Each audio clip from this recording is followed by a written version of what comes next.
Have you ever met someone so committed to their principles, they were willing to die just to prove a moral point? Not metaphorically, not in battle.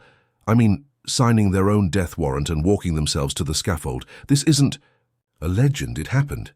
And the strangest part, the town tried to stop him.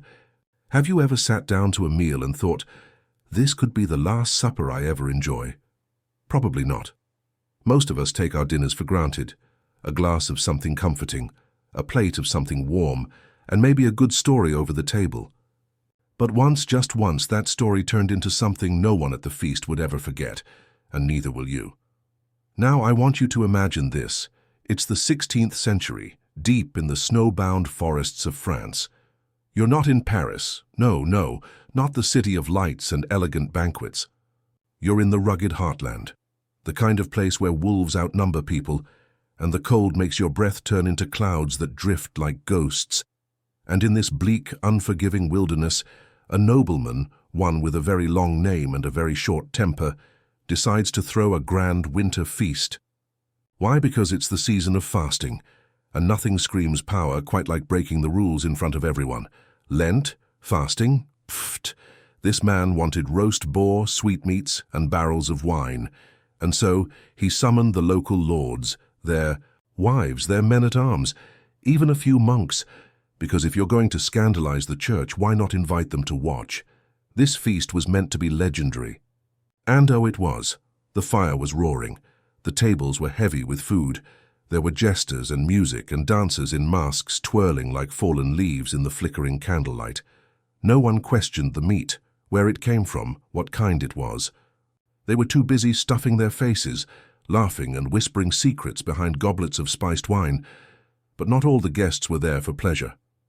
One woman, seated near the back, watched the whole thing with eyes like flint. Her name was Eloise, and while history doesn't record much about her, what we do know paints a picture of someone who was not easily fooled. She didn't eat much, she didn't drink much, but she listened to the way the host slurred his words after too much mead, to the way the servants looked at each other when new platters arrived from the kitchen, and especially to the way no one seemed to recognize the venison being served. Now, in a place where hunger was more familiar than warmth, you'd think people would recognize deer, but not this meat. It was rich, gamey, odd, and when Eloise whispered her suspicions to the monk beside her, his face drained of color. The monk had heard stories. Not tales, not fairy tales, real ones, about men lost in the woods, about soldiers never returning from patrol, about special meat served by noblemen who believed themselves above both law and morality. Now, before we leap ahead, let's pause. Because this moment right here is where the story forks in two directions. If you're the sort who prefers your history dry and dignified, I'm sorry. This isn't that kind of tale. This is about what happens when you feed ambition too much. Wine? When you believe the rules of nature don't apply to your bloodline, and when the hunger inside a man begins to look a little too much like the hunger inside a wolf. Eloise, bless her unshakable nerve, didn't wait for dessert. She left, quietly, without a word, and 2 days later she returned with armed riders and a bishop. What they found in the kitchen still turns stomachs 5 centuries later. Bones, human bones, stripped clean, boiled in pots still warm on the embers, and a ledger tucked beneath a sack of onions, listing names, dates, weights. You see, this wasn't the first feast. It wasn't even the 5th. It was just the first one anyone survived long enough to report. And the nobleman? He didn't deny it, he just laughed. They were peasants, he said. What else were they good for? That sentence alone was enough to make the bishop retch into the ashes. But here's the strange part. Despite the horror, despite the trial, the execution, and the whispered prayers for the dead, this feast lived on. Not just in the chronicles, but in every cautionary tale told by firelight from that century on. It wasn't just about cannibalism, no. It was about arrogance, about forgetting that power has limits, that hunger, unchecked, can devour not just flesh, but soul. And perhaps that's why even now some locals still mark that date each winter with silence. No feasting, no fires, just bread and water, and a quiet nod to the lesson learned too late. We've begun our story with a table set for horror, and a guest list that didn't all make it home. But the worst and strangest revelations are still to come. You might think that after something like that, the tale would vanish into the shadows where it belonged. A nobleman caught feeding his guests a stew of stolen lives, punished in full public view. Surely the story would die with him. But it didn't. In fact, it got worse, because the real question wasn't just what had happened that night at the feast, but why? Why would a man of wealth and power, with access to all the comforts the 16th century could offer, go so far off the rails that he'd start serving people like pork? Let's go back before the feast, before the kitchen full of bones, even before Eloise raised her eyebrows at that suspicious roast. Let's go to his childhood. His name was Armand de Sauveterre, heir to a decaying chateau and a legacy soaked in more blood than wine. His family had once been something: proud, battle-hardened knights with banners flying and peasants who feared the sound of their boots. But by the time Armand was born, all that was left was a crumbling stone manor, a roof that leaked and debts taller than the tower. His father died young, some say of madness, some say of mushrooms picked from the wrong side of the forest. His mother raised him with the kind of affection you might show a porcelain doll. No real warmth, just expectation. "You were born to rule," she told him, "even if there's no one left to rule over." And Armand believed her. He grew up isolated, fed on books full of glory and conquest. He spent more time with portraits of ancestors than with people. The local villagers avoided him. Animals ran from him.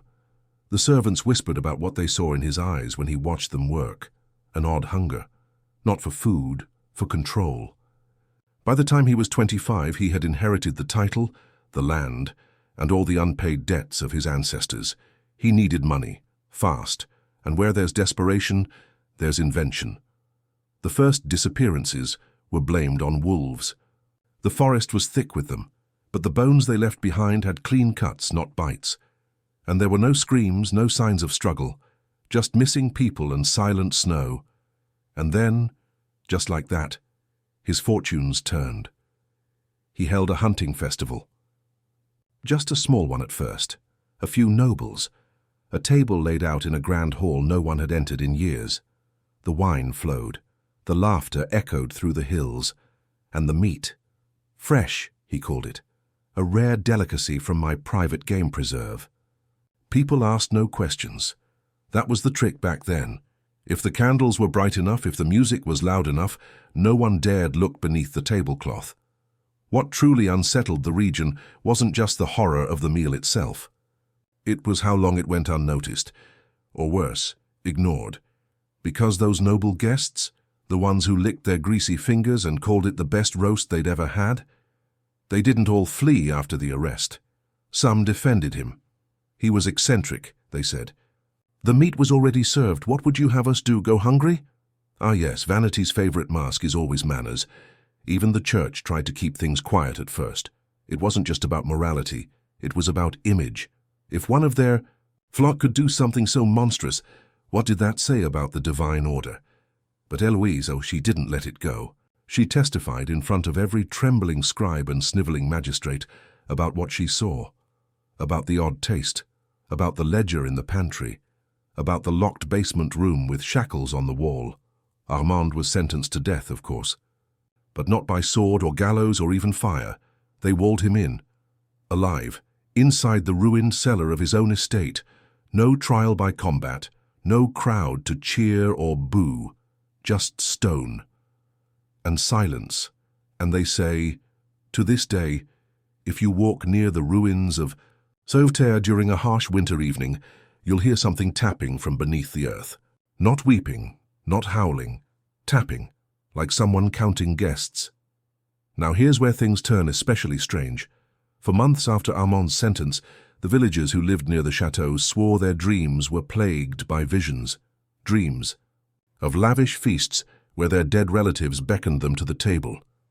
Dreams of red wine that turned to blood in their mouths. Dreams of a voice whispering, "There's always room for one more." Some claimed the land was cursed. Others said it was guilt. But something had shifted. The soil turned sour. Crops failed. And a black fungus spread across the oldest trees in the forest.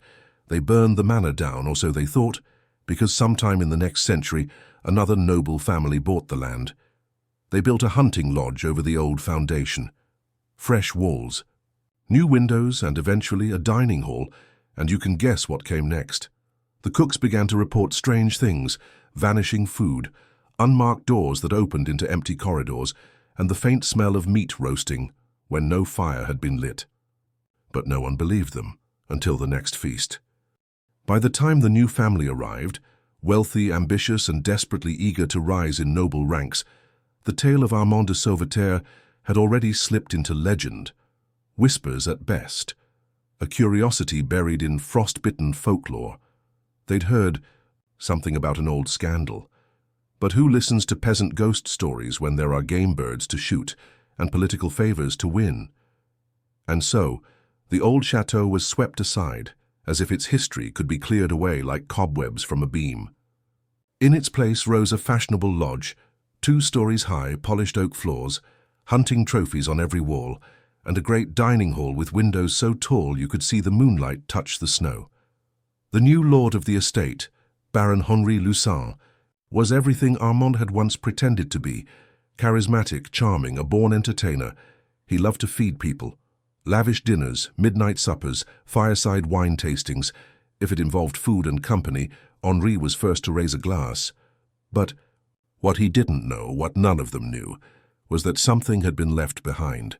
Not just the stone foundations buried under the cellar, not just forgotten ledgers or a single name scratched into the underside of a rotted beam. No, something darker, hungrier. It began with the meat. A butcher, hired from the next province, claimed the haunches he delivered each week were being used up too quickly.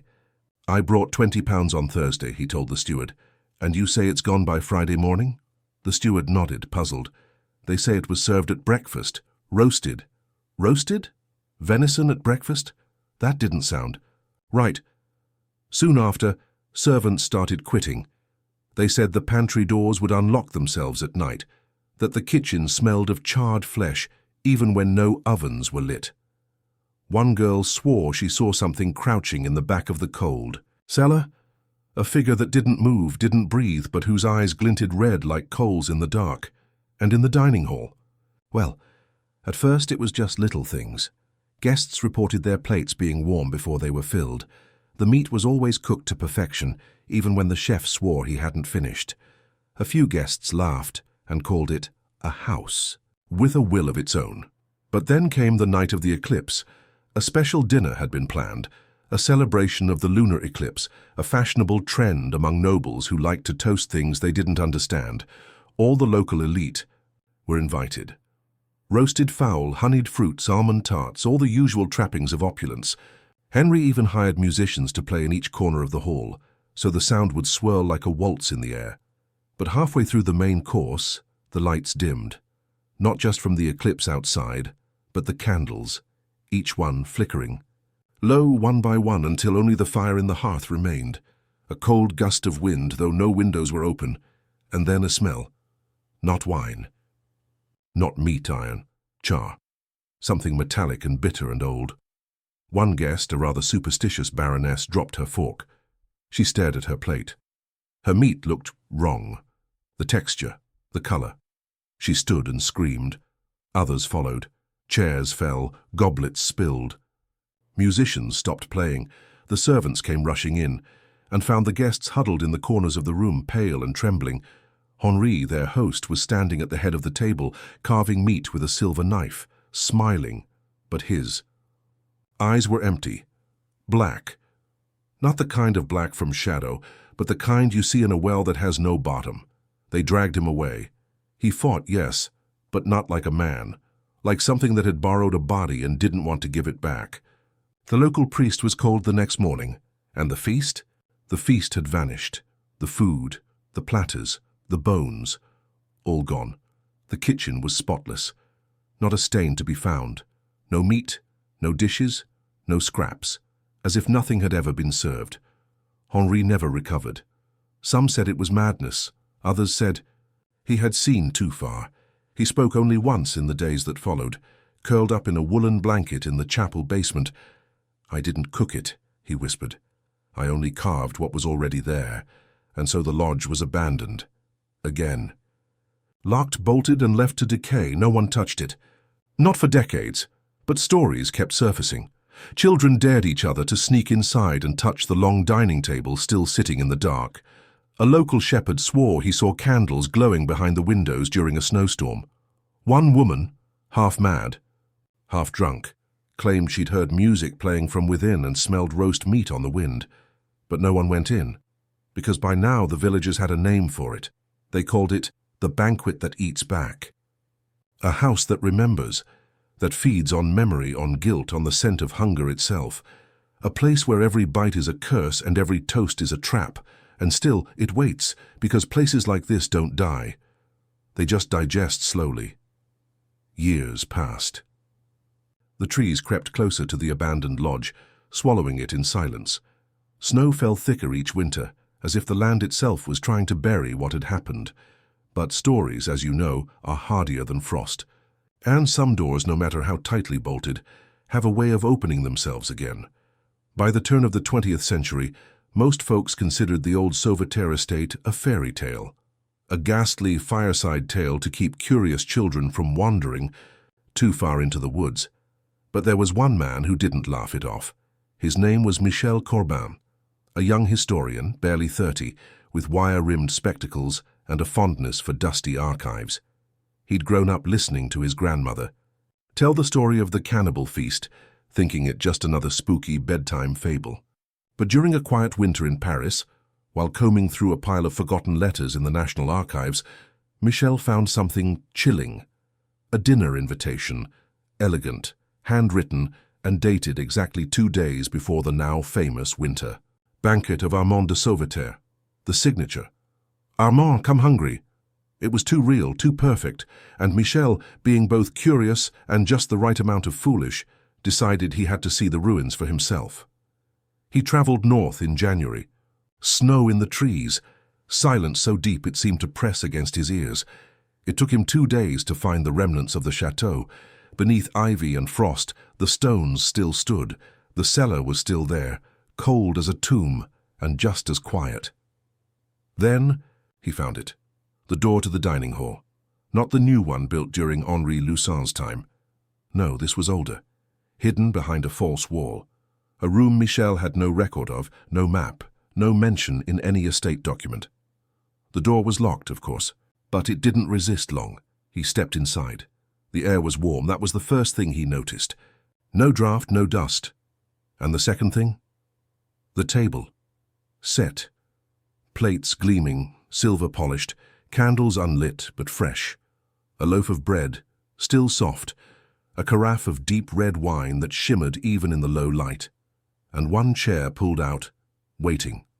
Now, let's pause. Because this, dear viewer, is the moment every ghost story either veers into madness or revelation. Michel sat. He didn't eat. He wasn't that far gone, but he looked around, took notes scribbled into his leather journal. Hours passed. He swears time didn't move properly in there. The light didn't shift. His watch froze. And then, footsteps. Soft, deliberate. From the other end of the room, he turned but saw no one. Only shadows dancing against the far wall. Then a sound. A soft clink of metal on porcelain. A fork. Lifting. The plate in front of him had food on it now. Meat. Steaming. Still pink in the middle. Michel bolted. He ran from the hall, through the broken estate, into the trees. He didn't stop until he reached the edge of the nearest village. Frost clinging to his coat, heart hammering like a drum in a siege. They didn't believe him, of course, but the journal, that was real. He published excerpts a year later, under a pseudonym. The book never sold well, but it reached the right hands, or the wrong ones, depending on how you look at it, because not long after, the property was purchased once again. A wealthy Belgian collector with a taste for haunted European sites. He restored the lodge, invited friends, hosted elaborate dinners. He even marketed it as Le Château du Dernier Souper, the Castle of the Last Supper. He said it with a wink. A joke, of course, until the first guest disappeared. No evidence, no blood, just an empty chair and a wine glass cracked clean down the stem. They closed it again after that, for good this time, some said. But you know how stories go. The real ones always find a way back. And here's what might chill you more than anything else. According to local records, the property is still privately owned. No tours, no photos, no trespassing. But every few years someone new arrives, always in winter, always alone. Sometimes they stay for just a few weeks, sometimes longer. But sooner or later, the village hears it. Laughter in the woods, a candle, flickering behind frosted windows, a smell, rich, strange, familiar in a way you don't want to remember. And then, silence. The chair is waiting again, because the table is never truly empty. It would be easy to leave this story behind now, to close the book with a shiver, maybe light a candle and tell yourself it was just one of those old stories meant to scare children and sell ghost tours. But that would miss the point entirely, because the truth is this story has never really been about one monstrous nobleman or one cursed feast in a forgotten chateau. No, what makes this tale linger, what gives it teeth, is how familiar it all feels. Not in the details, no, but in the hunger behind it. Armand de Sauveterre wasn't the first man to gorge himself on the powerless. He just didn't bother to pretend. He didn't hide his appetites behind laws or customs or polite applause. He fed because he believed he could, because no one told him no until it was far too late. And that, dear viewer, is the real horror, not the cannibalism, but the quiet complicity that surrounded it, the guests who smiled and swallowed their doubts, the nobles who kept coming back for seconds, the church that looked the other way, the chefs who sharpened knives and told themselves they were just doing their jobs. In every generation, there's always a feast of some kind, a banquet laid by the powerful, consumed by the willing and paid for by the unseen. It may not look like roast haunches and flickering candles anymore, but look closely. You'll find it, a company that thrives on cutting corners while its workers skip meals, a mansion that rises from the sweat of invisible hands, a celebration built atop bones no one wants to name. We tell ghost stories, perhaps, because we can't quite bring ourselves to tell the truth. Not directly, not without masks, but the old stories they know and they never forget. Maybe that's why people still avoid that corner of the forest in northern France. Maybe that's why no new homes have ever been built there, despite the land being fertile, the taxes low and the trees older than memory, because deep down we remember what happened. We remember Eloise, who refused to be fooled by candlelight and charm. We remember the villagers who said no to celebration and yes to silence. And we remember the tapping, always the tapping. There's a certain kind of justice in stories like this, not the kind that comes from courts or kings, but the kind whispered in winds and echoed in empty rooms, a justice that says, we see you, we saw what you did, and we remember. So tonight, when you sit down to your meal, take a moment, just one. Think of the guests at Armand's table, of the meat no one could name, of the chairs still waiting in the dark, and if the wind outside your window sounds just a bit like footsteps, perhaps leave a seat empty, just in case. If you've enjoyed this strange journey through one of history's most chilling parties, feel free to share your thoughts in the comments below. Have you ever heard a tale like this, something that seems too horrifying to be true, but too specific to be fake? Don't forget to like the video, subscribe for more curious tales from the forgotten corners of the past, and tap the bell if you'd like to be notified before the next course is served. Until then, sleep warm, stay curious, and maybe stick to soup.